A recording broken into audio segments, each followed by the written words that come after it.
Welcome back दोस्तों।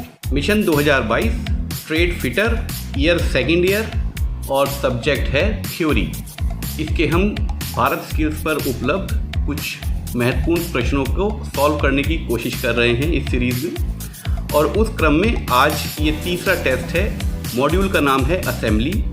इस video को देखने के बाद आप वीडियो के डिस्क्रिप्शन में उपलब्ध इस टेस्ट के गूगल फॉर्म के लिंक को क्लिक करेंगे। उसमें अपना नाम, मोबाइल नंबर और वैलिड ईमेल एड्रेस भरकर इस टेस्ट का स्वयं अभ्यास करेंगे और परीक्षाओं की तैयारी करेंगे। तो शुरू करते हैं आज का टेस्ट। आज का पहला प्रश्न आपकी स्क्रीन पर ये रहा।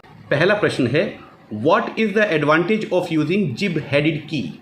हमने पिछली वीडियो में देखा था, एक जिब हेडेड की हमारे पास एक कुंजी होती है जो टॉर्क ट्रांसमिशन में काम आती है। इसकी श्रेणी शंख की ही है। शंख की श्रेणी में ही आती है जिब हेड की, बस शंख की में हमने एक हेड और लगाया हुआ है। और इस हेड का फ़ायदा क्या होता है कि जब हम इस की को फिट कर रहे होंगे की वे में और या निकाल रहे होंगे तो हमें सहूलियत हो जाती है।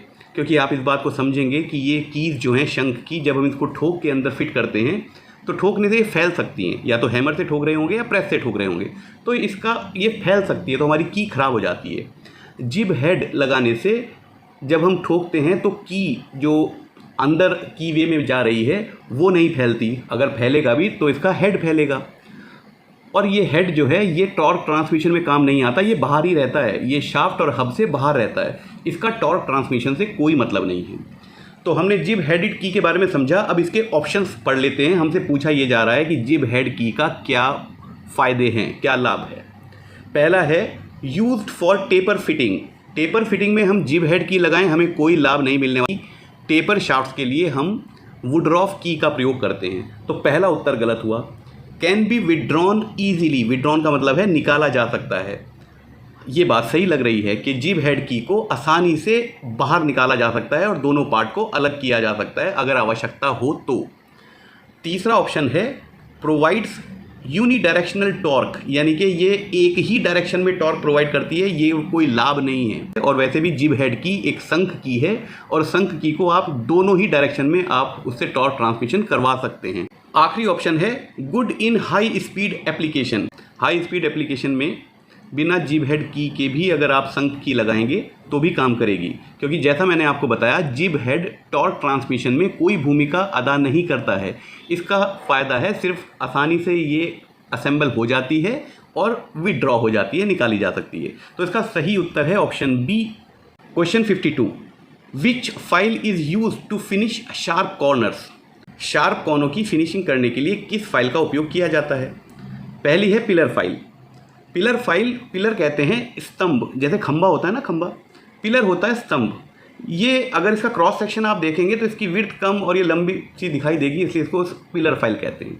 हम पिछले किसी क्वेश्चन में ये समझ चुके हैं कि पिलर फाइल का उपयोग नैरो स्पेस, यानी कि जहाँ पर जगह तंग हो वहाँ पर प्रयोग करते हैं। क्योंकि एक तो इसकी थिकनेस में हमने टेपर दी होती है तो ये पतली जगह में घुस जाती है।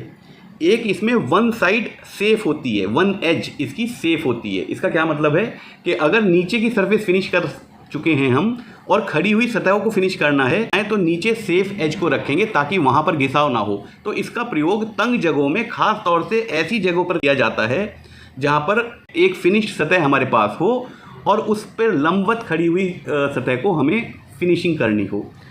तो पिलर फाइल शार्प कॉर्नर्स के लिए, यानी कि शार्प कोनों के लिए तो प्रयोग नहीं की जा सकती, क्योंकि इसका आगे से जो टिप होगा वो रेक्टेंगुलर होगा, वो कोनों में नहीं घुस सकता। तो ये आंसर गलत हुआ।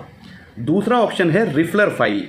रिफलर फाइल बहुत सारी शेप्स में आती हैं, स्ट्रेट होती हैं, कर्व होती हैं, नाइफ एज होती हैं। ये भी पतली जगह के लिए ही, तंग जगहों के फिनिशिंग करने के लिए काम आती हैं। बीच में इसको पकड़ने के लिए एक ग्रिप होती है और दोनों साइड में इनके फाइलिंग फेसेस या सरफेसेस होते हैं। तो रिफलर फाइल को शार्प कोनों के लिए प्रयोग करें, ये भी सही नहीं लग रहा है, क्योंकि ये भी वहाँ पर प्रयोग की जाती हैं जहाँ पर बहुत तंग जगह हो, आम फाइल नहीं जा सकती हो, कोई घूमी हुई जगह हो, तो कर्व्ड सरफेस वाली रिफलर फाइल्स का हम प्रयोग कर लेते हैं। ये ऑप्शन भी सही नहीं लग रहा। नेक्स्ट ऑप्शन है बरेट फाइल। हाँ, बरेट फाइल ये ऑप्शन सही लग रहा है, क्योंकि बरेट फाइल में क्या होता है, एक सरफेस पे ही दांते कटे हुए होते हैं और ये आमतौर पर त्रिभुजाकार फाइल होती है, बाकी दो सरफेसेस पे दांते नहीं कटे हुए होते। तो आप इस बात को समझ सकते हो कि त्रिभुजाकार होने की वजह से ये कोनों तक पहुंच सकती है और इसकी विड्थ में और थिकनेस में दोनों में हमने टेपर दे रखी होती है, यानी कि आगे से जाके पॉइंटेड होने वाली है।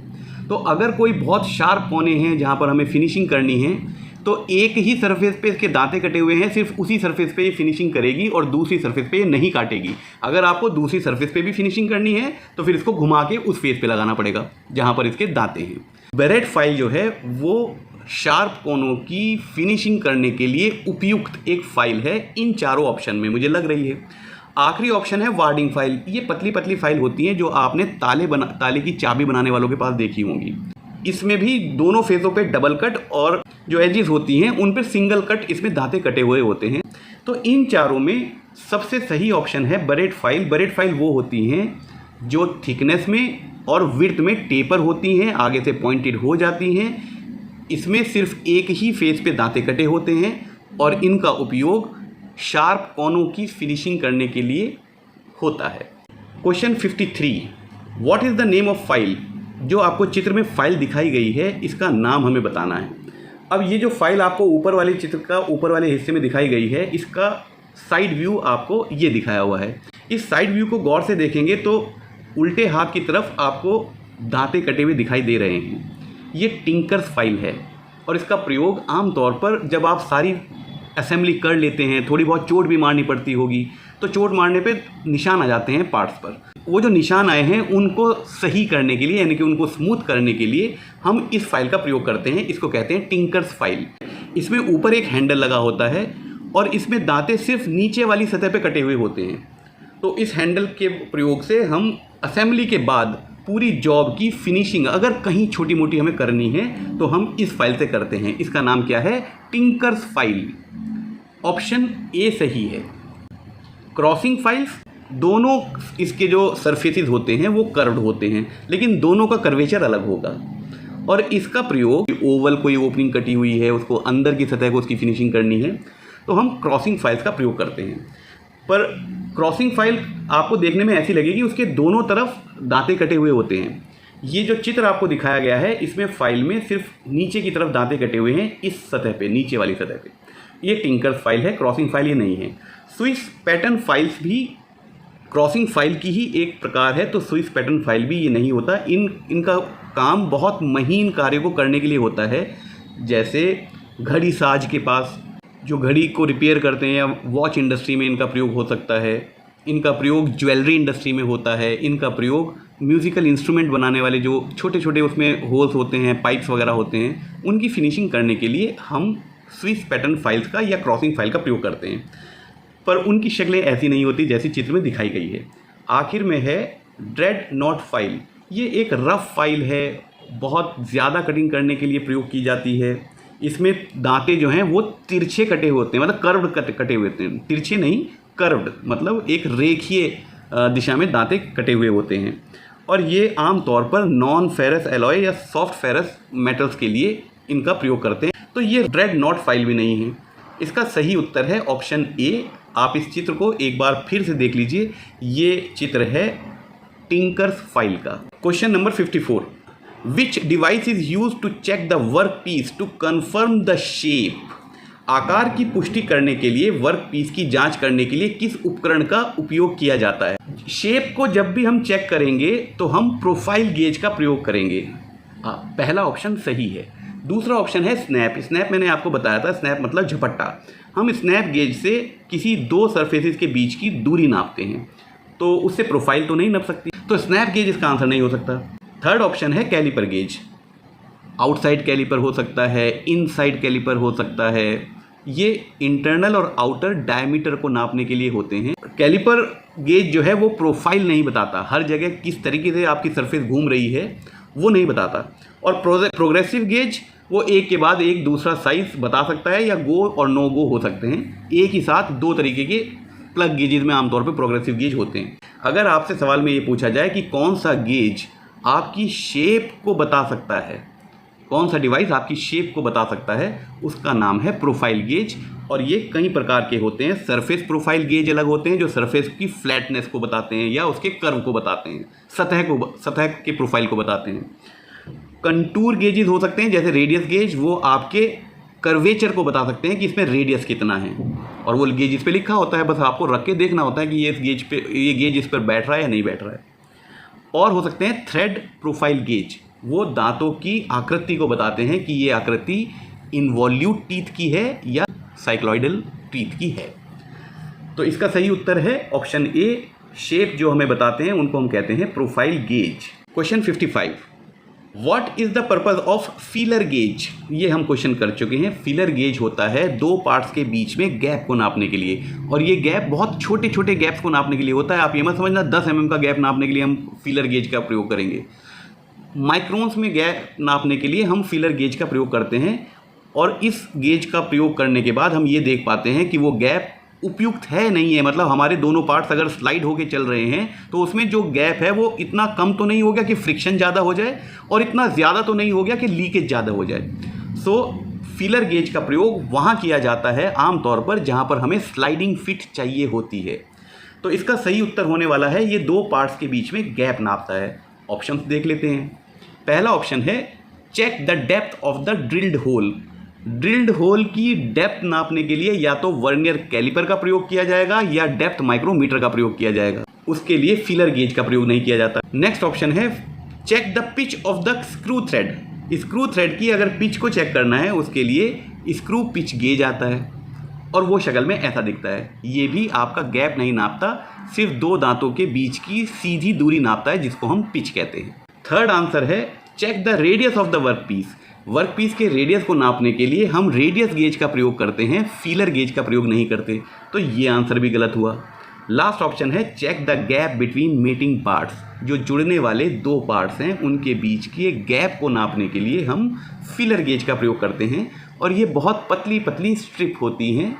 इसके बारे में हम पिछली वीडियोज़ में ज़्यादा जान चुके हैं। तो सही उत्तर है option D. Question 56, what is the name of gauge? इस गेज का जो आपको चित्र में दिखाया गया है, इस गेज का नाम बताना है।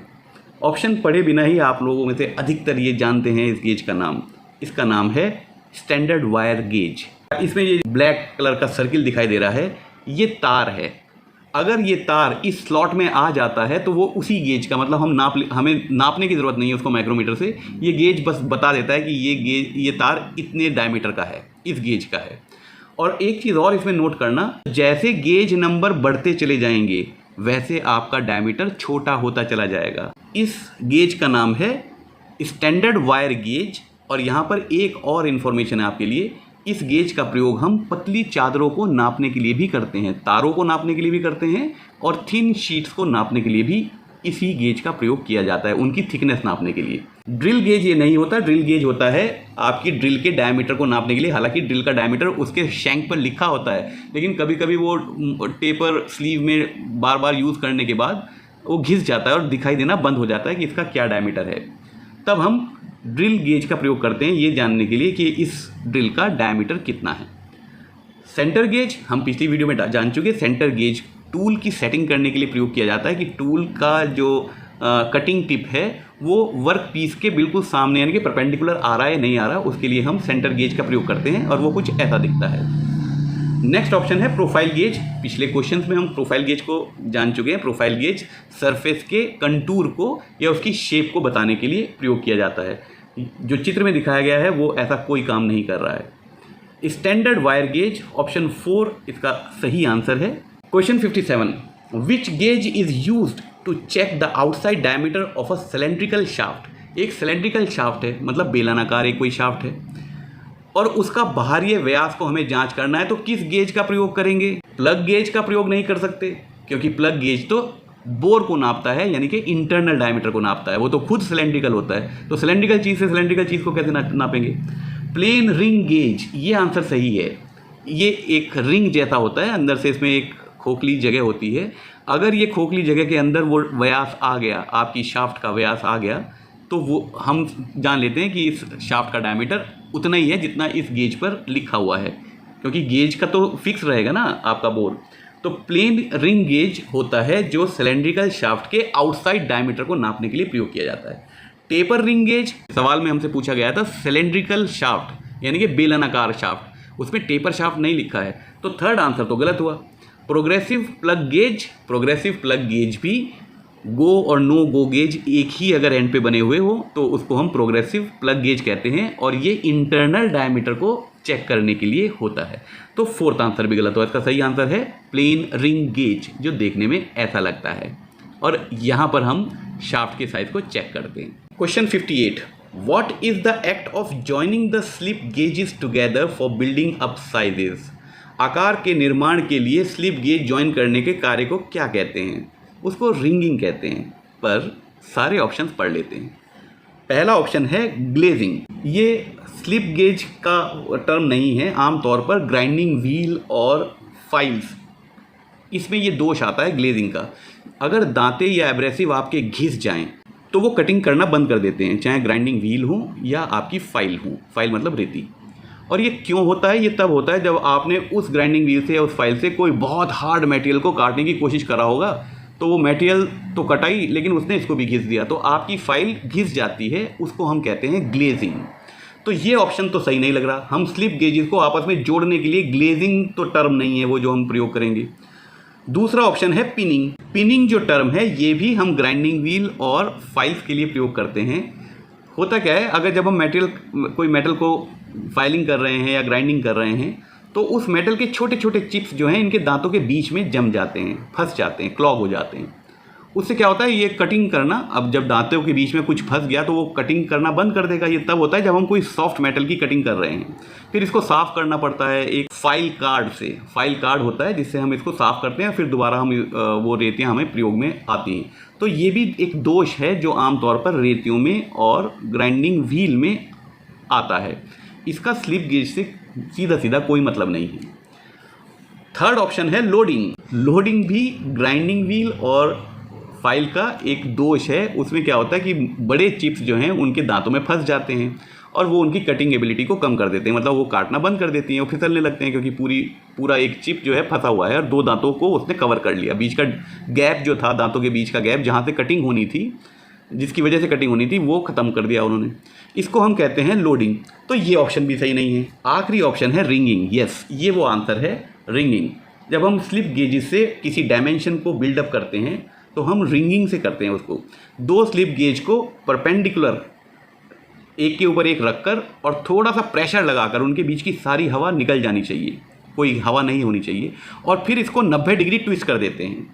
90 डिग्री ट्विस्ट करने के बाद ये दोनों सतह एक दूसरे के ऊपर आ जाएंगी, इनके बीच में कोई गैप नहीं रहेगा और ये स्वतः चिपक जाती हैं। क्यों चिपक जाती हैं? इंटरमॉलिक्यूलर अट्रैक्शन की वजह से और बाहर के एटमॉस्फेरिक प्रेशर की वजह से।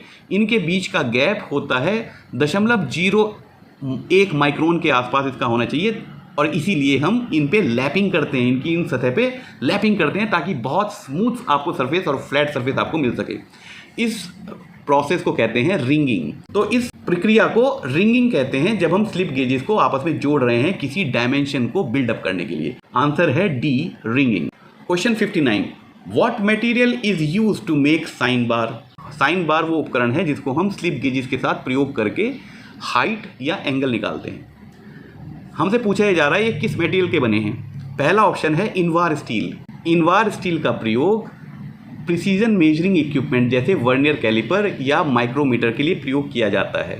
ये एलॉय होता है निकिल का, यानी कि फेरस और निकिल का, इसमें 36% निकिल होती है। तो इनवार स्टील का प्रयोग प्रिसीजन मेजरिंग इक्विपमेंट में किया जाता है, पर साइन बार हमारा प्रिसीजन मेकिंग इक्विपमेंट नहीं है। साइन बार की लंबाई होती है 150 mm, 200 mm, तो उसमें अगर 0.01 बढ़ गया या छोटा हो गया तो बहुत ज़्यादा आपकी डायमेंशन पे फ़र्क नहीं आने वाला है। ओके, तो इनवार स्टील इसका आंसर सही नहीं है। इतना महंगा धातु को साइन बार के लिए प्रयोग करना, उसका कोई औचित्य नज़र नहीं आ रहा, कोई तर्क नहीं लगा रहा। अगला ऑप्शन है high speed steel. High speed steel का इस धातु का प्रयोग करते हैं ऐसे टूल बनाने के लिए जो दूसरों को काटेंगे, वो मशीनिंग के लिए प्रयोग किए जाएंगे।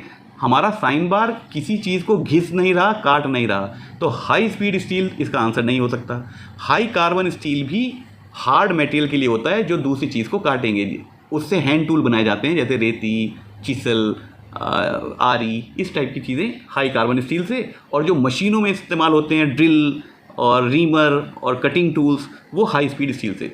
तो ये दोनों ऑप्शन गलत हैं। साइन बार का प्रयोग हम किसी धातु को काटने के लिए नहीं करते हैं, तो B और C ऑप्शन गलत हैं। आखिरी ऑप्शन है स्टेबलाइज्ड क्रोमियम स्टील। क्रोमियम एक ऐसा एलिमेंट है जिसकी एलॉइंग करने में हम टेम्परेचर रेजिस्टेंट भी बना देते हैं, घिसाव रोधी भी बना देते हैं उसको, और वातावरण का बहुत ज़्यादा उस पर प्रभाव भी नहीं पड़ता, मतलब जंग वंग नहीं लगता है उस पर, और साइज़ भी स्टेबल रहता है। तो स्टेबलाइज्ड क्रोमियम स्टील इसका सही आंसर है, ऑप्शन डी सही है। Question number 60, how the length of sine bar is specified. ये सवाल का उत्तर मैं पहले किसी क्वेश्चन में दे चुका हूँ पिछली वीडियो में। साइन बार की लंबाई है जो रोलर नीचे दो लगे रहते हैं उनके सेंटर के बीच की सीधी दूरी, वो हमारी साइन बार की लंबाई होती है। ऑप्शन पढ़ लेते हैं। Distance between outer points of roller, ये आंसर गलत है। रोलर के बाहरी दोनों छोरों को अगर आप नापेंगे वो साइन बार की लंबाई नहीं है। दूसरा ऑप्शन है distance between inner point of roller, roller के अगर अंदरूनी भाग की सीधी रेखा में आप दूरी नापेंगे वो भी साइन बार की लंबाई नहीं होती। Distance between centre points of roller, yes, option C सही है। जो सेंटर पॉइंट हैं दोनों रोलर्स के, उनके बीच की दूरी को साइन बार की लंबाई कहा जाता है। आखिरी ऑप्शन है distance between the edges of the sine bar. लंबाई वाले एजेस हैं, यानी पूरे साइन बार की जो लंबाई है, इनके बीच की भी दूरी हम इसकी लंबाई नहीं कहते हैं। साइन बार की लंबाई होती है उसमें प्रयोग होने वाले दोनों रोलर जो एक ही साइज़ के होंगे। ध्यान रखना, ये दोनों रोलर एक ही डायमीटर के होंगे। अगर ये डायमीटर अगर अलग हो गए तो साइन बार काम नहीं करेगा, गलत रीडिंग देगा। ऑप्शन सी सही है। Question 61, which one forms the hypotenuse of triangle while checking the sine bar. Sine बार के साथ जांच करते समय कौन सा त्रिभुज का कर्ण बनाता है? अरे साइन बार की लंबाई वही कर्ण बनाती है ना। ऑप्शन पढ़ लेते हैं। सरफेस प्लेट, जिस सरफेस प्लेट के ऊपर रख के हम ये सारे साइज़ को नाप रहे हैं वो आपका कर्ण नहीं बनाएगी, वो बेस बना सकती है। एक समकोण त्रिभुज में 3 भुजाएं होती हैं, परपेंडिकुलर जिसको लंब कहते हैं, बेस जिसको हिंदी में आधार कहते हैं, और हाइपोटेनियस जिसको कर्ण कहते हैं। तो जो सरफेस प्लेट नीचे रखी हुई है उसमें कहीं हमारा आधार तो आ सकता है लेकिन कर्ण तो नहीं आएगा, तो पहला ऑप्शन तो गलत हुआ। Sine bar width, sine bar की जो विड्थ है, थिकनेस है, वो कर्ण नहीं होती, साइन बार की लंबाई होती है कर्ण। तीसरा ऑप्शन है साइन बार की लेंथ, यस, ये ऑप्शन सही है। जो साइन बार की लेंथ है वही हमारा कर्ण होती है, और ये लेंथ कहाँ से नापते हैं? रोलर के सेंटर के बीच की दूरी जो होती है वो हमारी लेंथ कहलाती है। लास्ट ऑप्शन है slip gauge height. Slip gauge height आपका कर्ण नहीं बनाएगी, ये या तो बेस बना सकती है या परपेंडिकुलर बना सकती है। आप कहें साहब बेस क्यों बना देगी, ये तो परपेंडिकुलर है। देखिए बच्चों, हमेशा ध्यान रखना, अगर आपको एंगल ये दे रखा है तो इसके सामने वाली जो भुजा होगी वो आपका परपेंडिकुलर होगी, यानी कि लंब होगी। पर अगर आपको एंगल ये दे दिया ट्रिग्नोमेट्री में, तो जो ऊंचाई की चीज़ आपको दिखाई दे रही है वो आधार बन जाएगी, और जो ये पड़ी हुई चीज़ दिखाई दे रही है, ये जो पड़ी हुई रेखा है, ये आपका लंब बन जाएगी। जिस एंगल की हम बात कर रहे हैं समकोण त्रिभुज में, उससे डिसाइड होता है कि लंब कौन बनेगा, कौन सी भुजा लंब कहलाएगी और कौन सी भुजा आधार कहलाएगी। हाइपोटेनियस हमेशा 90 डिग्री के कोण के सामने वाला बनेगा, तो 90 डिग्री के सामने वाला कोण हमेशा इस केस में साइन बार की लेंथ ही बनने वाली है, तो ऑप्शन सी सही है। Question 62, what is the effect of excessive application of abrasive compound in lapping operation. Lapping operation में अगर हमने बहुत ज़्यादा उसमें एब्रेसिव का प्रयोग कर लिया। एब्रेसिव क्या होते हैं? छोटे छोटे कण होते हैं बहुत हार्ड मटेरियल के, जैसे सिलिकॉन कार्बाइड और बोरोन डायमंड या फ्यूज्ड एल्यूमिना। ये सॉफ्ट और हार्डनेस इनकी अलग अलग हो सकती है, लेकिन ये छोटे छोटे कण होते हैं। इनको पानी में या किसी ऑयल में मिला के एक स्लरी, एक बहुत पतला पेस्ट जैसा बनाया जाता है, और उनको सतह पे ऐसे गिराकर और फिर लैपिंग ऑपरेशन शुरू किया जाता है। तो ये छोटे छोटे कण जो हैं ये फिनिशिंग और कटिंग ऑपरेशन करते हैं। तो हमसे ये पूछा जा रहा है कि अगर ये एब्रेसिव कंपाउंड बहुत ज़्यादा आपने डाल दिया तो क्या होगा। तो आप समझ पाएंगे कि जहाँ कभी कभी वो ज़्यादा होगा, मतलब दोनों सरफेस, जो दो सरफेस आपस में घिस रही हैं, उनके बीच में अगर ज़्यादा एब्रेसिव आ गया तो ज़्यादा कटिंग कर देगा उस जगह से, आगे पहुँचेगा तो वो एब्रेसिव ग्रूव्स में घुस जाएंगे। तो वहाँ पर थोड़े कम एब्रेसिव हैं, वहाँ पर कटिंग कम हो जाएगी। तो या इसमें इरेगुलरिटीज आ जाएंगी, मतलब आपका साइज़ गड़बड़ हो जाएगा, आपका साइज़ सही नहीं बनेगा, जो सरफेस आप चाह रहे हैं वो उसका साइज़ सही नहीं आएगा। और तो इसके ऑप्शंस पढ़ लेते हैं। पहला ऑप्शन है डेवलपिंग इनएक्यूरेसीज, मतलब कुछ गलतियां हो जाएंगी, कुछ गलतियां होने लगेंगी। और ये गलतियां किस किस प्रकार की होती हैं? ओवल्टी आ सकती है। ओवल्टी का मतलब है कहीं से डायमीटर बड़ा और कहीं से डायमीटर छोटा, इसको ओवल्टी कहते हैं। ओवल्टी आ सकती है। साइज़ आपका बढ़ सकता है, मतलब साइज़ ख़राब हो सकता है, साइज़ में इरेगुलरिटीज आ सकती हैं। आपको चाहिए था कम और उस ज़्यादा एब्रेसिव डालने की वजह से आपने ज़्यादा कटाई हो गई आपकी किसी जगह से, तो साइज़ आपके ख़राब हो सकते हैं। टेपर हो सकता है, किसी जगह ज़्यादा कट गया और किसी जगह कम रह गया, तो इस तरीके की इनएक्यूरेसीज आ सकती हैं। ऑप्शन ए सही लग रहा है, पर आगे के ऑप्शंस पढ़ लेते हैं। दूसरा ऑप्शन है bright spots will be visible. Bright spots lap tool पर तब आते हैं अगर कहीं एब्रेसिव की कमी हो, तो मतलब वहाँ पर ऑयल जो उसका स्लरी है उसका लिक्विड तो है लेकिन एब्रेसिव नहीं दिखाई दे रहा, तो लैप अंदर से शाइन करने लगता है, उसको हम ब्राइट स्पॉट कहते हैं। तो ये दोष तो तब होता है जब एब्रेसिव कम डाला यूज़ करा है आपने। हमसे सवाल में पूछा गया है एक्सेसिव, ज़्यादा अत्यधिक उपयोग अगर एब्रेसिव का आपने कर दिया तो क्या होगा। उसका ऑप्शन ए सही लग रहा है, बी आंसर तो बिल्कुल गलत है। तीसरा है ऑब्स्ट्रक्ट कंपोनेंट मूवमेंट, मतलब जो दो आपस में घिस के ये ऑपरेशन कर रहे हैं, लैपिंग का ऑपरेशन कर रहे हैं, वो रुक जाएं, अटक जाएंगे। एब्रेसिव छोटे छोटे कण होते हैं, वो आपके मोशन को ऑब्स्ट्रक्ट नहीं कर सकते, वो तो आपके साइज़ को ज़्यादा घिस सकते हैं, कम घिस सकते हैं, लेकिन आपके लैप टूल को चलने से नहीं रोक पाएंगे क्योंकि छोटे छोटे कण होते हैं वो। तो सी ऑप्शन भी गलत है। ऑब्स्ट्रक्ट कंपोनेंट मूवमेंट ऐसा नहीं कर सकते एब्रेसिव, चाहे ज़्यादा हो या कम हो। लास्ट ऑप्शन है lapping compound will be sticky, वो चिपचिपा हो जाएगा आपका लैपिंग कंपाउंड। आपको ये भी समझने की ज़रूरत है, ये जो कण होते हैं ये घुलनशील नहीं होते, ये स्लरी में घुलेंगे थोड़े ही, और जब तक ये घुल नहीं रहे तो किसी चीज़ को स्टिकी कैसे बना देंगे, मतलब उसको चिपचिपा क्यों बना देंगे। इसका सही आंसर है ऑप्शन ए, बाकी तीनों आंसर गलत हैं। Question 63, what is caused if the lap is harder than the work piece. क्या होता है अगर लैप वर्क पीस की तुलना में कठोर हो। जो आपका लैप टूल है या एब्रेसिव आपने बहुत ज़्यादा कठोर प्रयोग कर लिए हैं और वर्क पीस आपका सॉफ्ट है। ऐसे क्वेश्चन हमने बहुत सारे किए हुए हैं कि अगर नरम धातु की लैपिंग करनी है तो आप कौन सा एब्रेसिव यूज़ करेंगे, तो हम कहते हैं एल्युमिनियम ऑक्साइड या फ्यूज एल्युमिनियम। ये हम क्यों चयन करते हैं एब्रेसिव का? इसलिए क्योंकि अगर एब्रेसिव बहुत ज़्यादा हार्ड है और आपने सॉफ्ट मटेरियल पे उसको यूज़ कर लिया तो होगा क्या, ये कण धंस जाएंगे आपके वर्क पीस के अंदर, मतलब उसके ऊपर लोडिंग हो जाएगी, वर्क पीस के ऊपर एब्रेसिव की लोडिंग हो जाएगी क्योंकि वो बहुत नरम है और ये उसमें धंस गए। अब अगर ये धंस गए तो ये खुद टूल बन गया, आपका वर्क पीस खुद टूल बन गया और वो जो लैपिंग टूल है ये उसको काटना शुरू कर देता है। तो वर्क पीस उल्टा लैपिंग टूल को काटना शुरू कर देगा अगर आपका वर्क पीस बहुत नरम है और आपने एब्रेसिव हार्ड यूज़ कर लिया। तो इसके ऑप्शन पढ़ लेते हैं। पहला ऑप्शन है work piece will cut the lap, ये ऑप्शन सही है।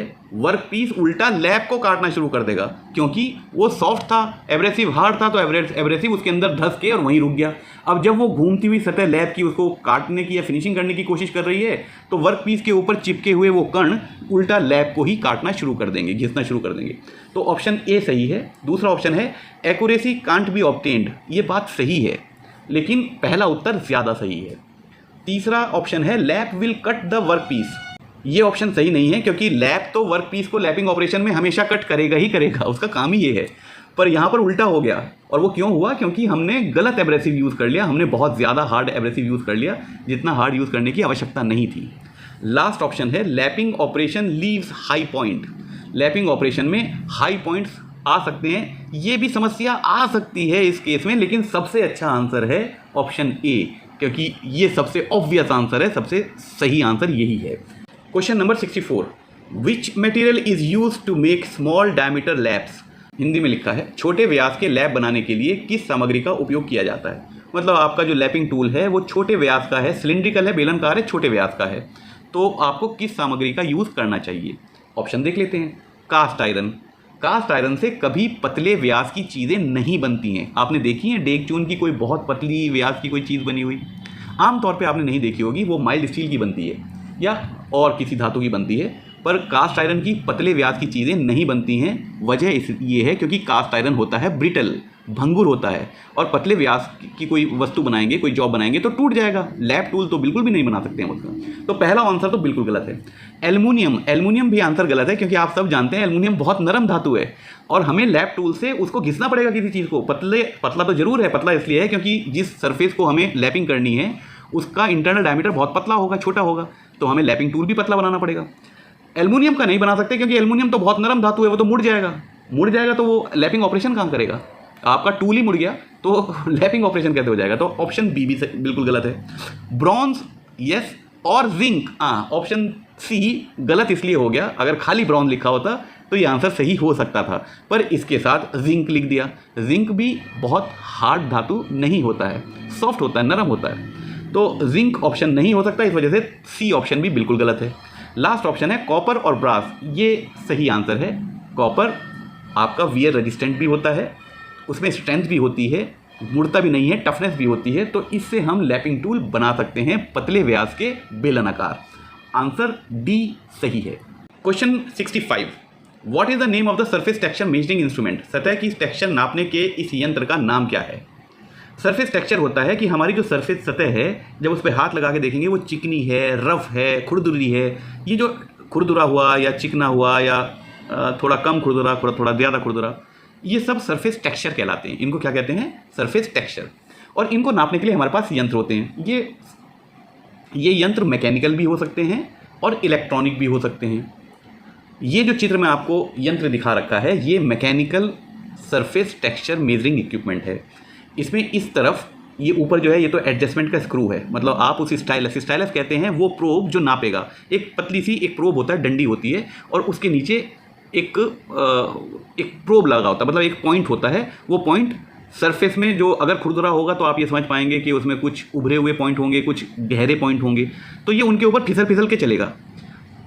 ये जो आपको चित्र में दिखाया है ये mechanical surface texture measuring equipment है, और इसका जो स्टाइलस जो नापेगा इसके सरफेस टेक्सचर को, उसको स्टाइलस कहते हैं। वो बना होता है डायमंड के पॉइंट से, और उसमें हल्का सा एक रेडियस होता है। बहुत हल्का सा इसलिए क्योंकि बड़ा रेडियस कर देंगे तो वो डेप्थ में घुसेगा नहीं ना, ये डेप्थ के अंदर चला जाता है, और जब हाई पॉइंट आता है तो ऊपर उठ जाता है। और इस छोटे से डिस्टेंस को, बहुत ज़्यादा नहीं होते डिस्टेंस, बहुत माइक्रोन्स में होते हैं। माइक्रोन का मतलब 1 मिलीमीटर का भी 1000वां हिस्से को हम माइक्रोन कहते हैं। बहुत छोटे डिस्टेंस होते हैं। तो जब ये स्टाइलस मेजरिंग प्रोब उसको नापेगा तो बीच में इसमें यांत्रिक कुछ ऐसे मैकेनिज्म लगे होते हैं, लीवर वगैरह, जो उसको उस मोशन को एनलार्ज कर देते हैं, बड़ा कर देते हैं, और बड़ा करके वो इस स्क्रीन पे आपको, इस स्केल पर आपको दिखा देते हैं। इसको कैलिब्रेट किया होता है कि उस छोटे डिस्टेंस को ये थोड़ा बड़ा करके दिखा देते हैं कि इतना आपका डिस्टेंस आया, क्योंकि बहुत छोटी सुई हिलेगी तो आप बहुत करीब लिखे होंगे वो आपके डिवीजन, तो आप देख नहीं पाएंगे उसको, तो इसको थोड़ा सा एनलार्ज करके इसको दिखा देता है।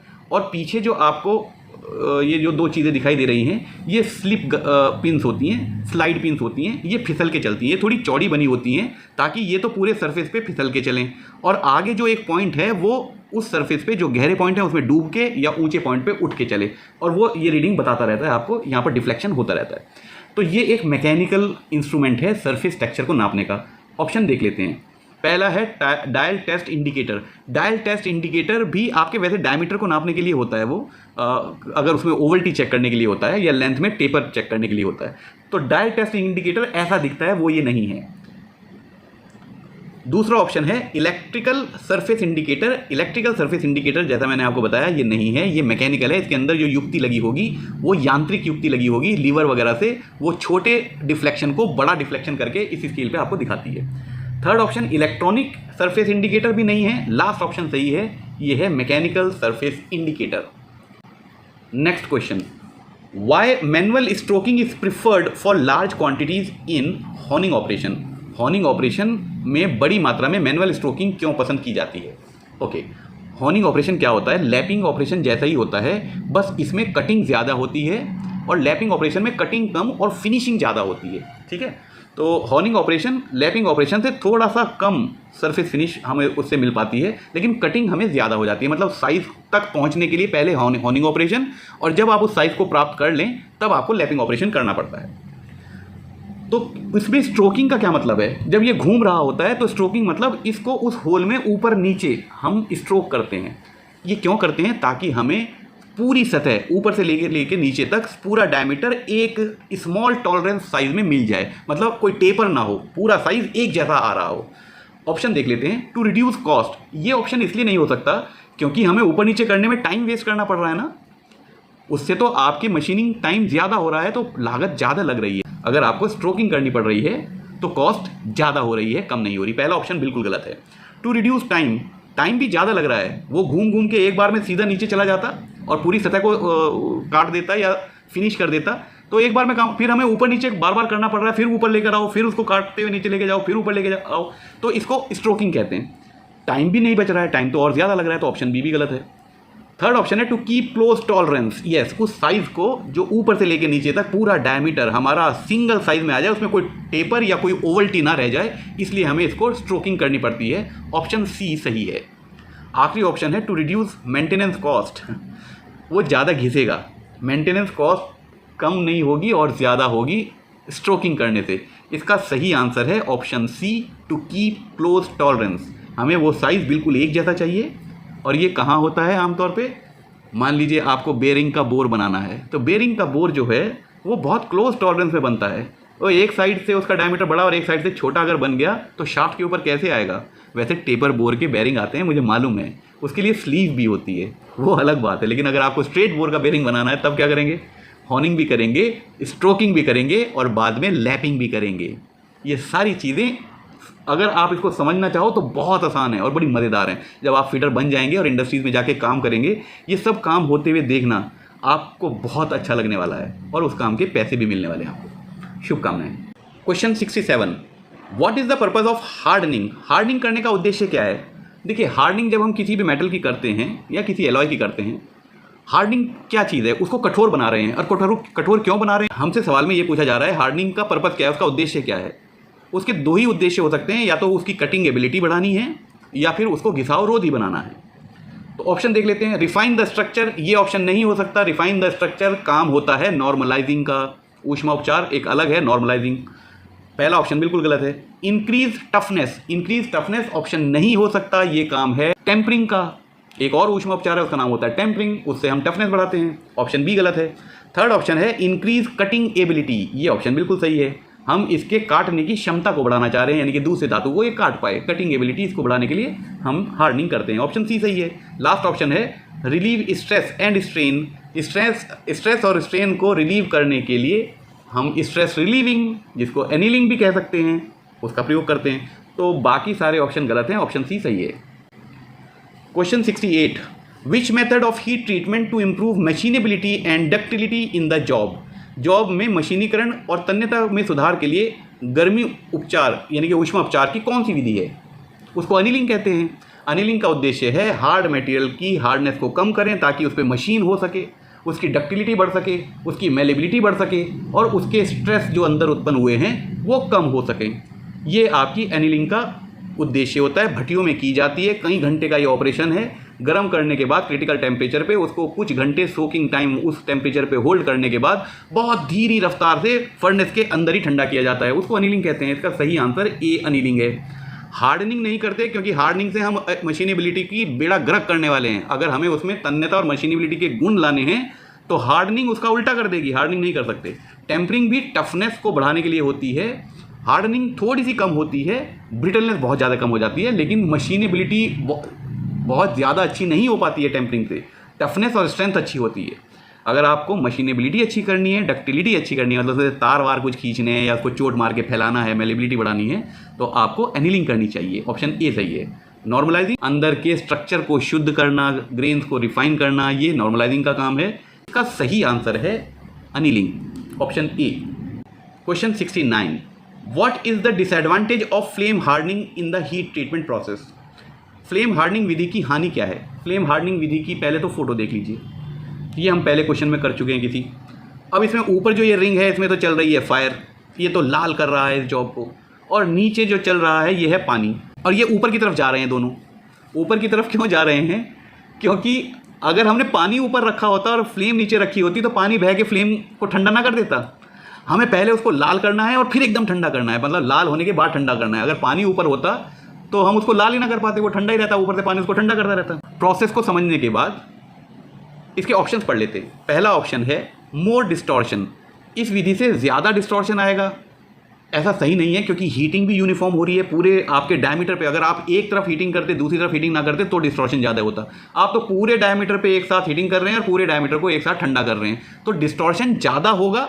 ये सही नहीं है, होगा तो, लेकिन ये डिस्टॉर्शन ज़्यादा कर देती है ये विधि, ये बात सही नहीं है। पहला ऑप्शन गलत है। दूसरा ऑप्शन है लॉन्ग हार्डनिंग टाइम, इसमें हार्डनिंग टाइम ज़्यादा लगता है। नहीं, इसमें हार्डनिंग टाइम उतना नहीं लगता जितना केस हार्डनिंग में लगता है। उसको कई घंटे गर्म करके एक बक्से में बंद करना पड़ता है हमें। ये तो हाथ के हाथ होता रहता है, कंटिन्यूस है। सो ये भी ऑप्शन गलत है। स्मॉल डेप्थ ऑफ हार्डनिंग, हाँ, क्योंकि सरफेस हार्डनिंग है तो हमें स्मॉल डेप्थ ऑफ हार्डनिंग चाहिए होती है, पर फ्लेम हार्डनिंग में वो डेप्थ कम मिलती है और दूसरी हार्डनिंग में वो डेप्थ ज़्यादा मिलती है। ये बात सही नहीं है। ऑप्शन सी भी गलत है आपका। और ये हार्डनिंग कितने mm तक होती है?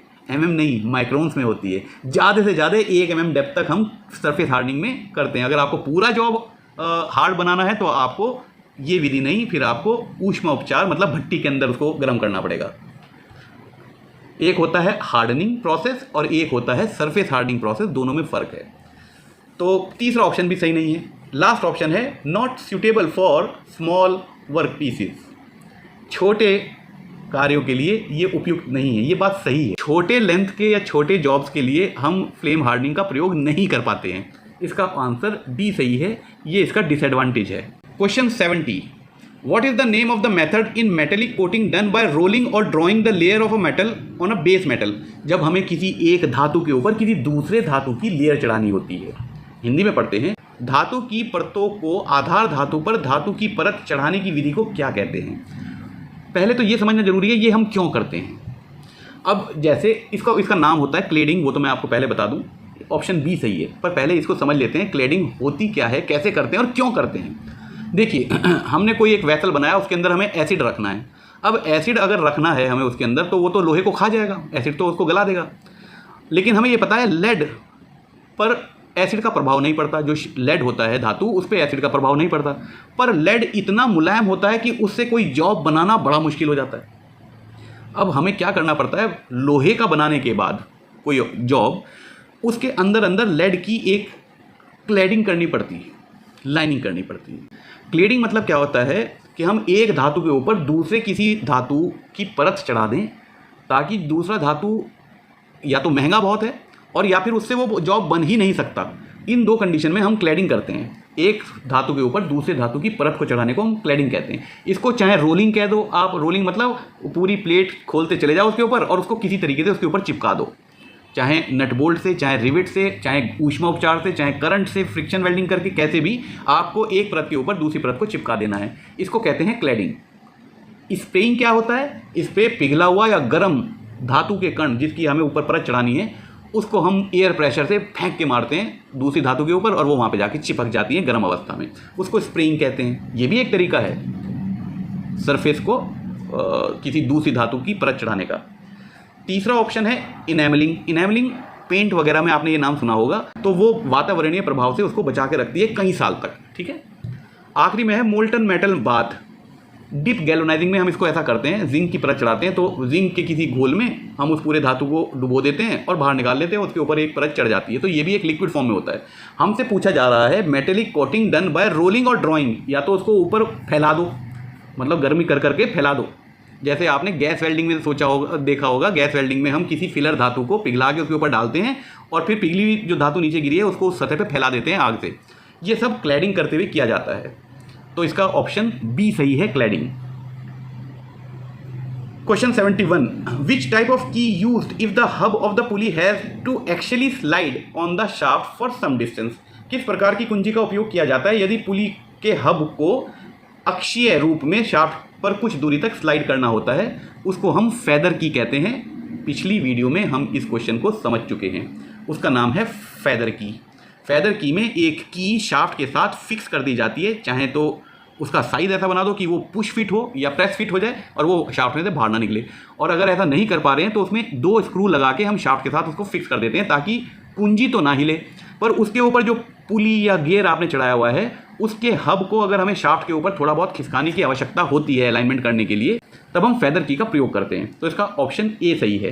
फ्लैट सैडल की उसको नहीं कहते, फ्लैट सैडल की में हम एक्शियल मूवमेंट अगर करना चाहेंगे हब का, तो ये फ्लैट सैडल की बाहर निकल जाएगी आपकी और आपकी असेंबली खुल जाएगी, मतलब फ्री हो जाएगी। तीसरा ऑप्शन है सर्कुलर टेपर की। सर्कुलर टेपर की में टेपर है तो आप उसको एक्शियल मूवमेंट करने, मतलब पीछे की तरफ अगर आपने उसको खिसका दिया तो कुंजी ढीली हो गई ना, क्योंकि वो तो टेपर थी, पीछे से जाते हुए तो पतली हो रही थी, तो ये ऑप्शन भी बिल्कुल गलत है। हॉलो सैडल की भी अगर आप उसको खिसकाएंगे तो बाहर निकल जाएगी की। हमें की को बाहर नहीं निकालना, असेंबली को बरकरार रखना है, टॉर्क ट्रांसमिशन होती रहनी है, लेकिन बीच में अगर हमें शाफ्ट के ऊपर हब को खिसकाना है उसके एक्सिस की डायरेक्शन में, तब हम फेदर की का प्रयोग करते हैं। इसका ऑप्शन ए सही है। Question 72, what is the name of this file. इस फाइल का नाम क्या है। इस फाइल को आपने ताला बनाने वालों के पास देखा होगा। इसको हम वार्डिंग फाइल कहते हैं। ये पतली पतली चाबियों के वो जो खांचे होते हैं उसको बनाने के लिए, और ताले के अंदर कुछ रिपेयर करना है उनके लिए नोकदार होती हैं। इसके दोनों फेसेस जो हैं डबल कट होते हैं और एजेस जो हैं वो सिंगल कट होते हैं। इसको हम वार्डिंग फाइल कहते हैं। इसका ऑप्शन बी सही है। पिलर फाइल ये नहीं है, पिलर फाइल ऐसे आगे से पॉइंटेड नहीं होती। ड्रेडनॉट फाइल ये नहीं है, क्योंकि ड्रेडनॉट फाइल में मैंने कुछ देर पहले आपको बताया था, उसमें कर्व्ड दांते बने हुए होते हैं, मतलब उसमें रेखीय आकार की लाइनें बनी हुई होती दिखाई देंगी, इसमें सीधी आपको लाइनें दिखाई दे रही हैं, तो ड्रेडनॉट फाइल ये नहीं है। और स्विस पैटर्न फाइल भी ये नहीं है, क्योंकि उसकी तो दोनों सतह जो हैं वो पैरेलल नहीं होती, वो अलग अलग शेप की होती हैं, और वो बहुत महीन ज्वेलरी और म्यूज़िकल इंस्ट्रूमेंट और आपके वॉच घड़ियाँ वड़ियाँ बहुत महीन छोटे छोटे कामों के लिए ये स्विस पैटर्न फाइल प्रयोग की जाती है। ये तो ताले और चाबी बनाने वाले लोगों के पास ये वाली वार्डिंग फाइल कहते हैं इसको, इसका प्रयोग होता है। ऑप्शन बी सही है। Question 73, which nut protects the bolt and thread from damages. कौन सा नट बोल्ट के सिरों के धागे मतलब थ्रेड को खराब होने से बचाता है। बोल्ट के सिरे के धागे मतलब बोल्ट के जो एकदम टिप पे धागा है जहाँ पर नट चढ़ा है आपका, नट चढ़ने के बाद आपने देखा होगा बोल्ट बाहर निकला रह जाता है नट से, तो जो बाहर के सिरे के धागे हैं उसमें जंग लग सकता है, वातावरण प्रभाव हो सकता है, उसमें कोई चोट लग के उसके दांते खराब हो सकते हैं, हो सकता है गलती से हैमर वैमर उस पर लग जाए। तो कौन सा ऐसा नट है जो इसको बचा के चलता है, उसका नाम है कैप नट। ऑप्शन ए सही है। कैप नट ऐसा होता है, आपने मोटरसाइकिलों में ये कई बार देखा होगा। तो ये ऊपर के जो आपके नट के धागे हैं उनको ये बचा देता है, मतलब जंग वंग नहीं लग, उसको ढक देता है। जब वो दिखाई नहीं दे रहे तो उस पर चोट कैसे लग जाएगी और उस पर जंग कैसे लग जाएगा, पानी कैसे गिर जाएगा, तो ये उसको प्रोटेक्ट कर लेता है। कैसल नट में ऊपर के धागे दिखते रहते हैं। कैसल नट वो होता है जिसमें स्लॉट बने रहते हैं स्प्लिट पिन के लिए। स्लॉटेड नट में भी ऊपर के बोल्ट के धागे एक्सपोज रहते हैं, दिखते रहते हैं, तो उनको ये नट बचा नहीं पाता। लास्ट ऑप्शन है नर्ल्ड नट। नर्ल्ड नट वो होता है जिसके ऊपर नर्लिंग की होती है, आमतौर पे राउंड शेप के होते हैं ताकि हाथ से टाइट और खोले जा सकें।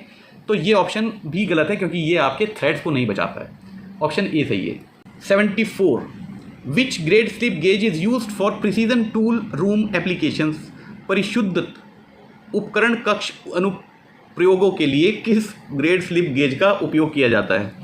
मेरी जीभ में 2 बार गांठ लग गई ये हिंदी में पढ़ने के बाद। ओके, तो पूछा ये जा रहा है कि स्लिप गेज कई ग्रेड के आते हैं, जिसमें 00 जो है वो कैलिब्रेशन ग्रेड होता है, उसका उपयोग दूसरे स्लिप गेज की शुद्धता या सटीकता नापने के लिए किया जाता है। तो 00 ग्रेड तो इसका आंसर नहीं हो सकता। हमसे पूछा जा रहा है टूल रूम एप्लीकेशन में, भले ही वो precision measurement precision tool room application हो, जैसे CNC मशीन या लेथ मशीन या मिलिंग मशीन में अगर हमें कोई स्लिप गेज यूज़ करना है तो वहाँ पर कौन से ग्रेड का स्लिप गेज यूज़ करेंगे। 00 वो नहीं है, क्योंकि 00 तो लैब में यूज़ होता है। ग्रेड 0 भी हम टूल रूम में यूज़ नहीं करते, क्योंकि टूल रूम में बहुत सारे औजार रखे रहते हैं, तो इतने महंगे, ये जैसे जैसे इनका ग्रेड नीचे की तरफ आ रहा है ये सस्ते होते जा रहे हैं। तो ऊपर वाले जो महंगे टूल हैं, जो स्लिप गेज हैं, उनका बहुत ही स्पेसिफिक यूज़ होता है। तो ग्रेड 0 का उपयोग करते हैं हम इंस्पेक्शन करने के लिए। इंस्पेक्शन करने के लिए हमें बिल्कुल सटीकता से देखना होता है, लेकिन जॉब को बनाते हुए बार बार उसको नापने के लिए, उसको जिसको हम टूल रूम एप्लीकेशन कह रहे हैं, वहाँ पर हम ग्रेड 0 का प्रयोग भी नहीं करवाएंगे। वहाँ पर हम प्रयोग करेंगे ग्रेड 1 का, क्योंकि इसको बार बार यूज़ करना पड़ेगा तो इसमें त्रुटियाँ आएंगी, तो इसलिए हम महंगा यूज़ नहीं करेंगे, हम इसको ग्रेड 1 का यूज़ करेंगे। और ग्रेड 2 ये वर्कशॉप फ्लोर में इस्तेमाल होता है, जहाँ पर कोई भी कर्मचारी इसको, या ITI लैब में आपको जब सिखाया जाता है तब आपको ग्रेड 2 के स्लिप गेजेस का प्रयोग करने दिया जाता है, क्योंकि ये महंगे होते तो बहुत हैं लेकिन उतने नहीं जितने ग्रेड 00 या ग्रेड 0 या ग्रेड 1 के होते हैं। तो आज की वीडियो का last question 75, which material is use to make slip gauge block. Slip gauge block को बनाने के लिए किस सामग्री का हम उपयोग करेंगे। टूल स्टील का नहीं करेंगे, क्योंकि स्लिप गेज चेक करता है, नापता है, काटता नहीं है। टूल स्टील इसका उत्तर बिल्कुल गलत है। Low grade steel, low grade steel मतलब लो कार्बन स्टील, वो तो बहुत ज़्यादा सॉफ्ट हो जाएंगे भाई, रिंगिंग भी करनी पड़ेगी, इसको बार बार यूज़ भी करना पड़ेगा, एक दूसरे के ऊपर स्लाइड भी करना पड़ेगा, तो लो ग्रेड स्टील तो बहुत जल्दी घिस जाएगी, इसका तो साइज़ ही ख़राब हो जाएगा। ये तो बहुत हाई प्रिसीजन के साइज़ में बनाए जाते हैं, लैपिंग करके बनाए जाते हैं, इनकी दोनों सतह जो इनकी थिकनेस की फेसिस होंगे उस पर लैपिंग की जाती है बच्चों। इन्हीं पे तो यही तो वो जॉब्स हैं जिस पे लैपिंग वगैरह की जाती है। आपको क्या लग रहा है कि वो जो आपकी ट्रैक्टर ट्रॉलियों की पुलियाँ हैं उनमें लैपिंग की जाती है? ये जो बहुत हाई प्रिसीजन आइटम्स होते हैं इन पे लैपिंग वगैरह हाई मतलब इतने महंगे ऑपरेशन किए जाते हैं। तो लो ग्रेड स्टील तो इसका आंसर नहीं हो सकता, वो तो बहुत जल्दी घिस जाएगा।